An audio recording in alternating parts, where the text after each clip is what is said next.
വേദത്തെക്കുറിച്ചും വേദാന്തത്തെക്കുറിച്ചും ചിന്തിക്കുമ്പോൾ ഇവ എങ്ങനെ വ്യത്യാസപ്പെട്ടിരിക്കുന്നു എന്ന് ചിന്തിക്കേണ്ടതുണ്ട്. വേദം കർമ്മകാണ്ഡവും വേദാന്തം ജ്ഞാനകാണ്ഡവുമാണ്. യാഗങ്ങൾ, പൂജകൾ, അനുഷ്ഠാനങ്ങൾ, പ്രാർത്ഥന എന്നിവയെക്കുറിച്ച് പ്രതിപാദിക്കുന്ന വേദങ്ങൾ ജീവിത വിജയവും പുണ്യം നേടലുമാണ് പ്രഥമ ലക്ഷ്യമായി കാണുന്നത്. എന്നാൽ വേദാന്തം ഒരു പടി കൂടി കടന്ന് പ്രപഞ്ച സത്യത്തിൻ്റെ അന്വേഷണം, ജനന മരണ ചക്രത്തിൽ നിന്നുമുള്ള മോചനം മുതലായ മാർഗങ്ങളെക്കുറിച്ച് ചിന്തിക്കുകയും ആത്മജ്ഞാനത്തിൻ്റെ വഴികൾ അന്വേഷിക്കുകയും ചെയ്യുന്നു.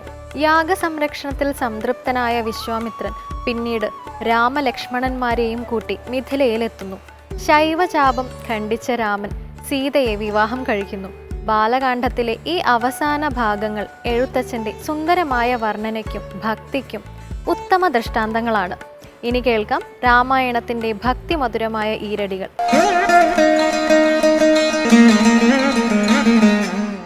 വിശ്വാമിത്രനും പരമാനന്ദം പ്രാപിച്ചപ്പോൾ വിശ്വനായകൻ തന്നോടീ വണ്ണം അരുൾ ചെയ്താൻ.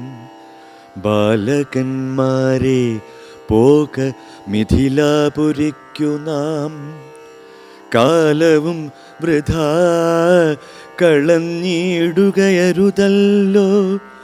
യാഗവും മഹാദേവചാപവും കണ്ടു പിന്നെ വേഗമോടയോധ്യയും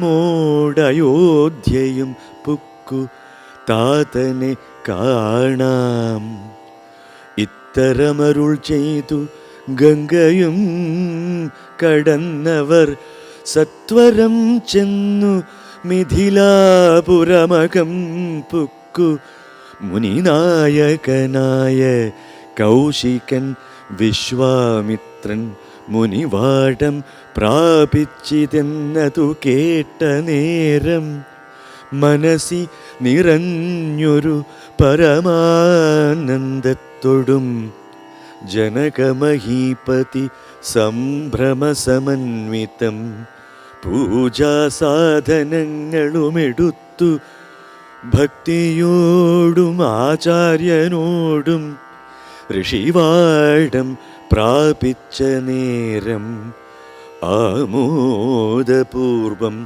പൂജിച്ചാചാരം പൂണ്ടു നിന്ന് രാമലക്ഷ്മണന്മാരെ കാണായി നൃപേന്ദ്രനും. ചന്ദ്രസൂര്യന്മാരെന്ന പോലെ ഭൂപാലേശ്വര നന്ദനന്മാരെ കണ്ടു ചോദിച്ചു നൃപേന്ദ്രനും. കന്ദർപ്പൻ കണ്ടു വന്ദിച്ചീടിന ജഗദേക സുന്ദരന്മാരാം ഇവർ ആരെന്നു കേൾപ്പിക്കണം. നരനാരായണന്മാരാകിയ മൂർത്തികളോ നരവീരാകാരം കൈക്കൊണ്ടു കാണായതിപ്പോൾ. വിശ്വാമിത്രനും അതു കേട്ടരുൾ ചെയ്തിടിനാൻ.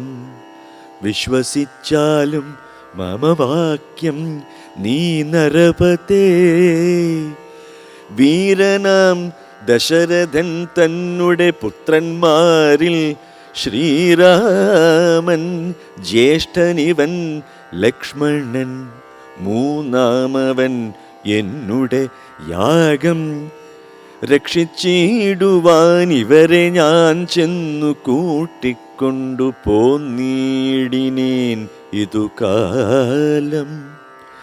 കാടകം പുക്ക നേരം വന്നൊരു നിശാചരി താടക തന്നെയൊരു ബാണം കൊണ്ടെയ്തു കൊന്നാൻ. പേടിയും തീർന്നു സിദ്ധാശ്രമവും പുക്കു യാഗം ആടൽ കൂടാതെ രക്ഷിച്ചിടിനാൻ വഴി പോലെ. ശ്രീരാമപാദാംബുജ രജസൃഷ്ടി കൊണ്ടഹല്യതൻ പാപവും നശിപ്പിച്ചു പാവനയാക്കിടിനാൻ. പാരമേശ്വരമായ ചാപത്തെ കാൺമാനുള്ളിൽ പാരം ആഗ്രഹമുണ്ടു, നീയതു കാട്ടിയിടേണം. അന്നേരം ജനകനും കൗശികനോടു ചൊന്നാൻ, രാജനന്ദനായ ബാലകൻ രഘുവരൻ, രാജീവ വിലോചനൻ സുന്ദരൻ, ദാശരഥി വില്ലിതു കുലച്ചുടൻ വലിച്ചു മുറിച്ചീടിൽ. ഇത്തരം വിശ്വാമിത്രൻ തന്നുടെ വാക്യം കേട്ടു സത്വരം ജനകനും പൂജിച്ചു വഴി പോലെ.